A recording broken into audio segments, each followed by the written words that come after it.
আপনি থেমে যান, আপনি থেমে যান, নিজেকে সংযত করুন। এটা কোনো আলেমের ভাষা হতে পারে না, পারে না, পারে না, পারে না। আপনি গত কয়েকদিন আগে একটা ভিডিও পাঠিয়েছেন, দেখলাম কোরআনের রুকু 540টি রুকু, কোরআনের সিজদার আয়াত 14টি, মতান্তরে 15টি, কোরআনের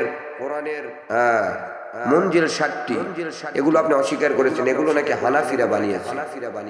আর কত মিথ্যা তহমত মানুষের উপর দেবেন, আর কত গীবত গেল্লা আপনি করবেন মানুষের। গীবত করতে করতে যতটুকু সওয়াব হয় সব তো মানুষকে দিয়ে দেন। আপনার কি খেয়াল নাই যে গীবত করলে নিজের সওয়াবগুলো মানুষের কাছে যায় আর মানুষের গুনাহগুলো নিজের কাছে আসে? আমি আপনার গীবত করছি না, আমি আপনাকে সাবধান করার চেষ্টা করছি ভাই। আপনি সাবধান হয়ে যান। আসুন সবাই মিলে আপনি আমি সবাই মিলে ইসলামকে প্রতিষ্ঠিত করার চেষ্টা। হ্যাঁ, ইসলাম প্রতিষ্ঠিত করার চেষ্টা করুন।